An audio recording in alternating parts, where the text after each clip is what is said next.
కేవలం నా తల్లిదండ్రుల ఆశీస్సులు, నటుడుగా నాకు జన్మను ప్రసాదించిన మా గురువు గారు దాసనారాయణ గారు ఆశీస్సులు,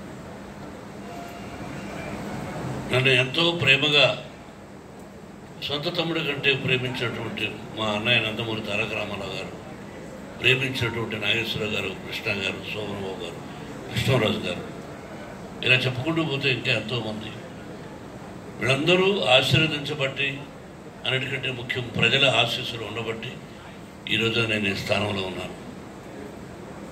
ఈ స్థానానికి రాకముందు నేను చెప్పాలంటే చాలా కథ చెప్పాలి, టైం అవుతుంది. కానీ 1975 ఒక ఫిబ్రవరి మార్చి వరకు అసిస్టెంట్ డైరెక్టర్గా ఉద్యోగం చేస్తూ భక్తవత్సల నాయుడుగా ఉద్యోగం ఉండి, ఉద్యోగం లేక, సినిమాలు ఉండి, సినిమాలు లేక, కారు షెడ్లో ఉంటూ, భోజనం ఉండి, భోజనం లేక, ఎవరైనా భోజనం పెడితే బాగుండేమని తిరిగిన రోజులు గుర్తొచ్చి, అరే నా కళ్ళని ఎంతోమందిని చూశాను, మద్రాసులో కానీ ఇక్కడ కానీ, జూనియర్ ఆర్టిస్టులు కానీ. అంటే ఒక పూట కూడా భోజనం లేకుండా గడిపిన రోజులు జూనియర్ ఆర్టిస్టులు చాలామంది ఉన్నారు. ఎంతమందికి సహాయం చేయగలం మనం అని మద్రాసులో నా వల్ల చేశాం. ఈ రోజున ఎక్కడెక్కడో పండుగలు జరుపుకోవచ్చు. నాకు భోజనం లేని రోజులు గుర్తొచ్చి ఆ రోజును జూనియర్ ఆర్టిస్టులుగా ఎంత ప్రేమ ఉండిందో ఆ రోజు నుంచి కూడా నేను అసిస్టెంట్ డైరెక్టర్గా ఉన్నప్పుడు వాళ్ళని ఎలా ప్రేమగా ఉండి వాళ్ళ పక్కన కూర్చొని భోజనం చేసేవాడిని. మీకు తెలియదు ఇది. అలాగా చిన్న ఆర్టిస్టే ఉంది, పెద్ద ఆర్టిస్టే ఉంది, ప్రతి ఒక్కరిని సహచరులను పిలిపించాలని, వాళ్ళతో కలిసి భోజనం చేయాలని హృదయపూర్వకంగా నా బిడ్డను ఆశీర్వదించినటువంటి మూవీ ఆర్టిస్ట్ అసోసియేషన్ మెంబర్స్ అందరినీ పిలవాలని తమ్ముడు శివబాలాజీకి చెప్పి విష్ణువు చెప్పాను, నాన్న 4-5 సంవత్సరాలు అయిపోయింది, నిన్ను ఆశీర్వదించారు వాళ్ళందరినీ ఓటు వేయమని అడిగాను. 600 ఉన్నారు, 500 మెంబర్స్ ఎంతమంది చేశారు, నిన్ను గెలిపించారు. గెలిపించిన వారిని, ఓటు వేసిన వాళ్ళని, వేయని వాళ్ళని అందరూ నాకు కావాలి. అందరూ మన సినిమాలు తీస్తుంటే ఉండాలి. మనకు భేదాభిప్రాయం లేదు, అరమరికలు లేవు, కులమతాలు లేవు, ఒకే పక్క నడిచి వెళ్ళాలి. మనమందరం ఒకటే, లేదు అందరూ ఒకటే. సినిమా పరిశ్రమ కళామ తల్లి, ఆ తల్లి ఒడిలో మనం బ్రతుకుతున్నాం. నీ పేరు మర్చిపోతున్నానే, తిలక్. నీకు గుర్తుందా? సారథి స్టూడియోలో నేను అసిస్టెంట్ డైరెక్టర్గా పనిచేశాను, గుర్తుందా? మరి ఎప్పటి నుంచి నువ్వు అంటాను? సారథి స్టూడియోలో నేను మరపురాని మనిషి. అప్పుడు నువ్వు అక్కడ యాక్టర్గా వచ్చావు. మరి ఎన్ని సంవత్సరాలు మరపురాని మనిషి. అప్పుడు నేను నటుడు కాదు, నాకు జీతం 200 అప్పుడు సినిమా.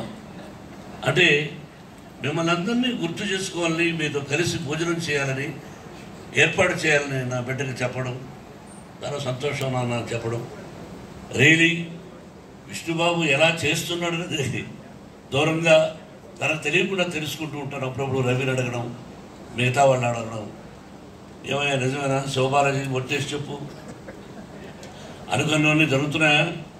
ఇంకా ఫైనల్గా ఒకటే ఉందనుకుంటా హౌస్, అది కూడా అతి తొందరలో అయిపోతుంది. ఒకరోజు లేట్ అవ్వచ్చు కాక, బట్ 100% 100% భగవంతుని సాక్షిగా అతను చెప్పింది చేస్తాడు. అదేమి పెద్ద ఇబ్బందికరమైనది కాదు. చేయాలి, ఎలా ఉండాలి, ఏమిటి అన్నది అతని మైండ్లో ఉంది. అది నేను చెప్పదలుచుకోలేదు. ఇండియాలోనే గర్వించినటువంటి మూవీ ఆర్టిస్ట్ అసోసియేషన్ అవుతుంది ఇక్కడ. ఇక ఆ ఉద్దేశంతోనే మిమ్మల్ని అందరినీ పిలిచాను. చాలా సంతోషం. నా కష్టాలు, నష్టాలు, లాభాలు, సుఖాలు ఎన్ని ఎందుకు వేస్ట్ చెప్తే మీకు తెలుసు. ఎన్నోసార్లు పత్రికల్లో ఇచ్చాం.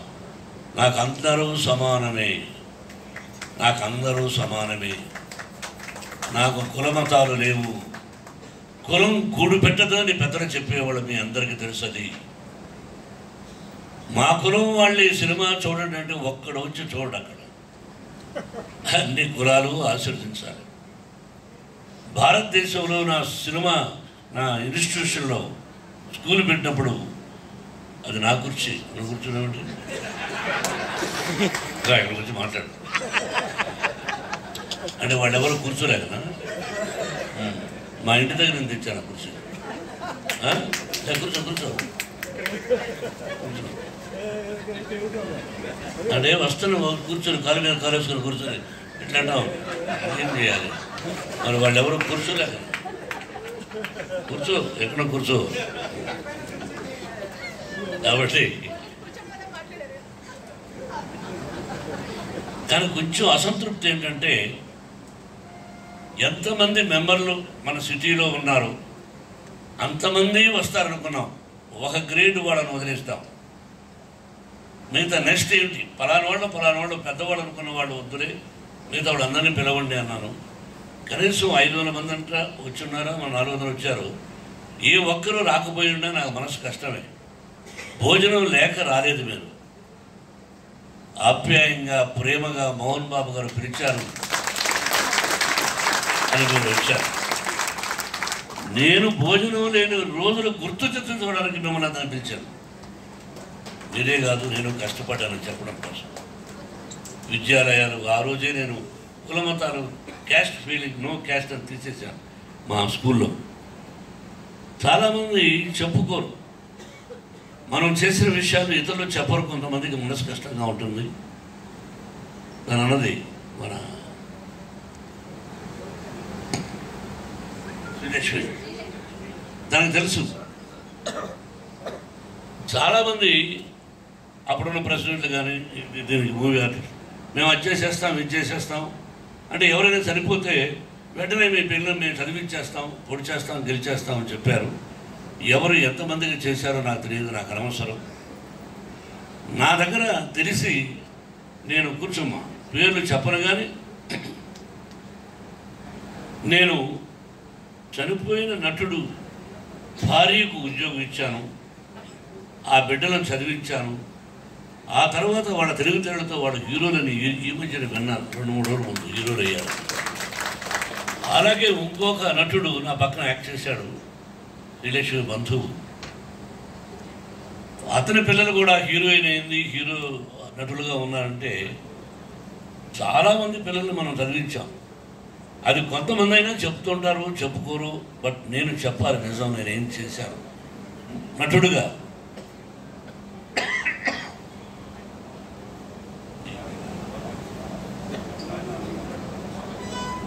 అంటే కాస్తో కోస్తా చేస్తున్నాను, చేస్తాం కూడా. ఆల్రెడీ స్కూల్ నుంచి మోహన్ బాబు యూనివర్సిటీ అయింది. ఇది సామాన్యమైన విషయం కాదు. కేవలం నా తల్లిదండ్రుల ఆశీస్సులు, ప్రజల ఆశీస్సులు, నా తోటి నటీనటుల పెద్దవాళ్ళ ఆశీస్సులు, మీ అందరి అది ఆశిస్తున్నాను కనుకంటే కూడా అభినందనలు, ప్రేమ ఇవన్నీ ఈ స్థానానికి తీసుకొచ్చాయి. ఎల్లప్పుడూ మనం కలిసిమెలిసి ఉన్నాం. నా సినిమాలో కులాలు అని కాకుండా చాలామందికి అవకాశాలు కలిగించాను. నాకు అటువంటిది లేదు. మీ అందరి ఆశీస్సులతో కన్నప్ప సినిమా తీస్తున్నాం, ఒక గొప్ప చిత్రం అవుతుందని, విష్ణు జీవితంలో ఒక మైలురాయిలు అవుతుందని. ఆల్రెడీ అతను 25 వారాల సినిమాలు తీశాడు, యాక్ట్ చేశాడు. టీ, దూసుకెడతా, చాలా వండర్ఫుల్ పిక్చర్స్ ఉన్నాయి. కాబట్టి వాటినన్నింటినీ మించి అతను చలనచిత్ర చరిత్రలోనే ఇది గొప్ప సినిమా అవుతుందని, అవ్వాలని ఆ పరమేశ్వరుడు కోరుకుంటూ, మీ అందరి ఆశీస్సులు నా బిడ్డకు ఉండాలని మనసా వాచా కోరుకుంటూ, థ్యాంక్ యూ. వచ్చిన ప్రతి ఒక్కరికి ఆరోగ్యాన్ని గురించి అన్ని విష్ణు చూస్తున్నాడు అనుకుంటాను. కొంతమంది డాక్టర్స్ కూడా నాకు ఫోన్ చేశారు. చాలామంది ఎంతో ఆప్యాయంగా నాతో కలిసి, ఎంతో నువ్వు కానీ రిలక్ష్మి కానీ చాలామంది కలిసి ప్రయాణం చేసిన వాళ్ళు ఉన్నారు. ఏదైనా మీ బిడ్డలకు అవసరం వస్తే, చదువు అవసరం వస్తే నా విద్యాలయాలు ఉన్నాయి అని ఎన్నోసార్లు చెప్పాను. ప్రెసిడెంట్ అయిన రోజున చెప్పాను, విష్ణుబాబు ఇది వాస్తవం. హ్యాపీగా ఒక 5th క్లాస్ 6th క్లాస్లో చేరిస్తే వాడు యూనివర్సిటీలో అంతవరకు చదివిస్తాను. ఇప్పుడు గొప్ప ఇతర అమెరికా ఇతర రాష్ట్ర దేశాల నుంచి కూడా కొంతమంది టైఅప్ అయ్యారు మన యూనివర్సిటీకి. ఆయన్ని విష్ణుబాబుకి తెలుసు, ఈజ్ ఎ ప్రో ఛాన్సలర్. కాబట్టి నా 3 బిడ్డల్ని మీరు ఆశీర్వదించండి మనసా వాచ. చాలా సంతోషం అందరూ వచ్చిన దానికి. Thank you very much. సాయంత్రం వరకు చెప్పుకుంటూ పోతే ఉంటుంది మ్యాటర్, అవసరం లేదు. క్లుప్తంగా ఎంతవరకు అంతవరకు. థ్యాంక్ యూ రవి, మీరండి. Thank you. నాకు అతను మన మాణిక్యం, నువ్వు మెసేజ్లు పంపిస్తుంటావు, అద్భుతంగా ఉంటుంది. అప్పుడప్పుడు మా అన్నయ్యని ఇమిటేట్ చేస్తున్నావు నువ్వు. అప్పుడప్పుడు నాకు అర్థమైంది, అన్నగారి మీద అభిమానం అంతా చూపిస్తుంటావు. చాలా సంతోషం. Thank you. ప్రతి ఒక్క మెంబర్కి హృదయపూర్వకమైనటువంటి నమస్కారాలు, అభినందనలు. మళ్ళీ చెప్తున్నాను, మీకు ఏదైనా విద్య విషయంలో సహాయం కావాల్సి వస్తే నా యూనివర్సిటీ ఉంది, డెఫినెట్గా నేను సహాయం చేస్తాను. Thank you very much. ఇప్పుడు ఎవరైనా మీరు సన్మానించాలనుకున్న వారు ఒక్కొక్కరుగా